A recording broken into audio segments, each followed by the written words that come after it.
چنانچہ امن ہمیں چاہیے ہے، لڑائی جھگڑا نہیں چاہیے ان مہینوں میں اور اس کے علاوہ۔ اور سب سے بڑی چیز جو امن دیتی ہے انسان کو وہ اللہ سبحانہ تعالیٰ پر ایمان لانا، اس کی توحید اور شرک سے بچنا ہے۔ یہ جو حرمت والے مہینے ہیں ان پر بھی آپ غور کریں تو یہ حج کی وجہ سے، حج اللہ کے گھر بیت اللہ کا قصد کیا جاتا ہے، اس کی عبادت کی جاتی ہے، اس کی عبادت اور توحید کے لیے راستوں کو محفوظ کرنے کے لیے آنے اور جانے۔ ذوالقعدہ میں جائیں گے حج کے لیے آنے والے، حج کریں گے ذوالحج میں، واپس جائیں گے محرم میں، تو اللہ سبحانہ تعالیٰ ان راستوں کو بھی امن والا بنانا چاہتا ہے جو اللہ سبحانہ تعالیٰ کی توحید پر عمل کرنے والے موحدین جن پر چلتے ہیں۔ اسی لیے فرمایا الذین آمنوا ولم یلبثوا ایمانہم بظلم اولئک لہم الامن وہم مہتدون، جو لوگ ایمان لائے اور اپنے ایمان میں ظلم کی ملاوٹ نہیں کی، ایسے ہی لوگوں کے لیے امن ہے اور یہی لوگ ہدایت یافتہ ہیں۔ تو اگر ہم امن چاہتے ہیں بغیر توحید کی دعوت اور شرک کے خاتمے کے، یہ ناممکن ہے۔ کتنے لوگ امن کی طرف بلاتے ہیں کہ امن کے لیے ہم سب یکجا ہو جائیں، یکجہتی ہو جائے، اتحاد ہو جائے، لیکن توحید کی بات نہ کرو، شرک کا رد نہ کرو، تو پھر یہ امن حاصل نہیں ہو سکتا۔ اس آیت کی بھی تفسیر میں عبداللہ بن مسعود رضی اللہ عنہ سے روایت ہے صحیح بخاری وغیرہ میں کہ صحابہ ڈر گئے کہ ہم میں سے تو ہر ایک سے کچھ نہ کچھ ظلم ہو جاتا ہے، جیسے کہ اس سے پہلی والی آیت میں تھا کہ ان حرمت والے مہینوں میں ظلم نہ کرو اپنے پر نہ دوسروں پر، تو پھر ہمارے لیے امن نہیں ہے، نہ ہم ہدایت میں ہیں کہ ہم سے اپنی جان پر یا دوسروں پہ ظلم ہو جاتا ہے۔ تو آپ صلی اللہ علیہ وسلم نے وضاحت کی کہ یہاں عام ظلم مراد نہیں ہے، بلکہ وہ ظلم مراد ہے جو لقمان علیہ السلام نے اپنے بیٹے کو نصیحت کرتے ہوئے سورہ لقمان میں فرمایا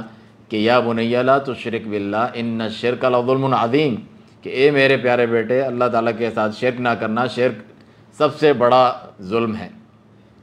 شرک سب سے بڑا ظلم ہے۔ دیگر مظالم کے خلاف تو آوازیں اٹھتی رہتی ہیں، لیکن شرک کے خلاف آواز صرف وہی اٹھاتے ہیں جو سنت پر اور صحابہ سلف صالحین کے طریقے پر چلتے ہیں۔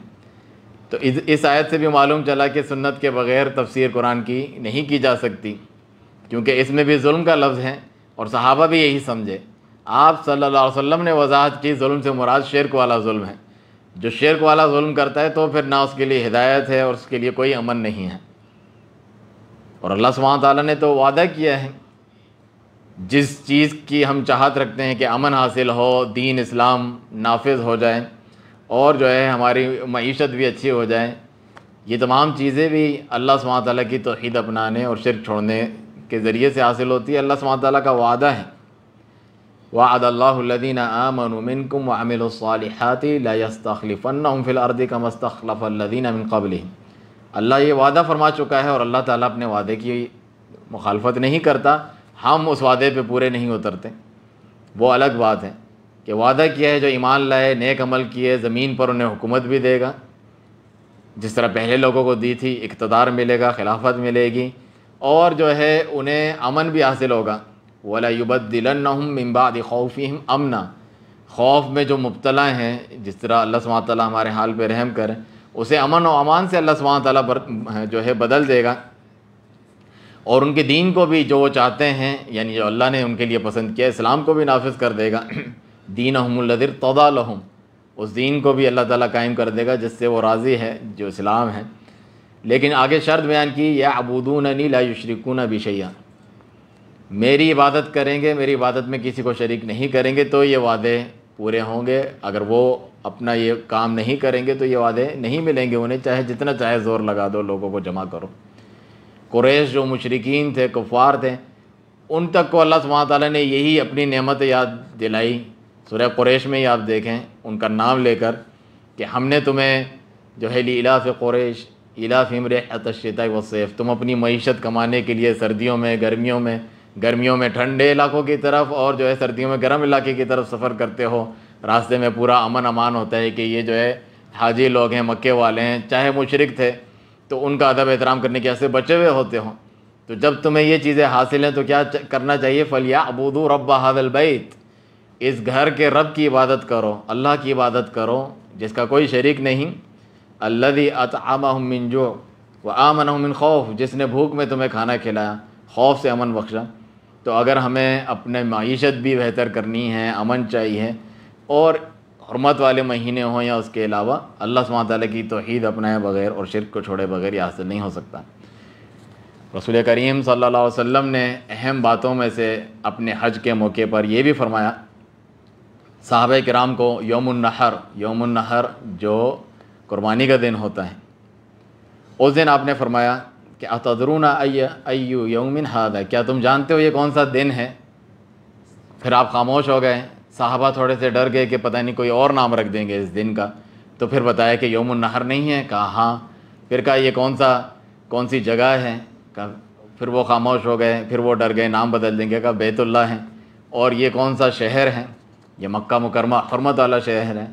تو فرمایا کہ جس طرح مکہ مکرمہ حرمت والا شہر ہے، تعظیم والا، اسی طریقے سے ذوالحج کا مہینہ تعظیم والا، یوم النحر تعظیم والا، بیت اللہ تعظیم والا ہے، تو مسلمانوں کا آپس میں خون، جان، مال، عزت وہ بھی اسی طرح حرمت والی ہے، اس کی بھی جو ہے اسی طریقے سے تمہیں حرمت کا لحاظ رکھنا ہے، اسے نہیں بہانا ناحق طور پہ۔ اور یہاں تک کہ فرمایا لا ترجعوا بعد کفارا یضرب بعضکم رقاب بعض، میرے بعد کافر نہ ہو جانا کہ ایک دوسرے کی گردنیں مارنے لگو، قتل کرنے لگو، کیونکہ ایک اور حدیث میں ہے کہ سباب المسلم فسوق وقتالہ کفر، مسلمان کو گالی دینا یہ گناہ ہے، فسق فجور ہے، اس کو قتل کرنا کفر ہے۔ لیکن جو صحیح سلف کے طریقے پر چلتے ہیں وہ اس کی تفسیر کرتے ہیں کہ کفر سے مراد کیا ہے؟ بڑے کفر سے چھوٹا کفر، جس سے انسان اسلام کے دائرے سے خارج نہیں ہوتا۔ جو خارجی گمراہ فرقے ہیں تکفیری، وہ کہتے ہیں کفر کا لفظ پڑھتے ہی مسلمان کے گناہ کی وجہ سے بھی اس کو کافر قرار دیتے ہیں، ہم قرار نہیں دیتے۔ ایک تو ان لوگوں کا بھی رد مقصود ہے،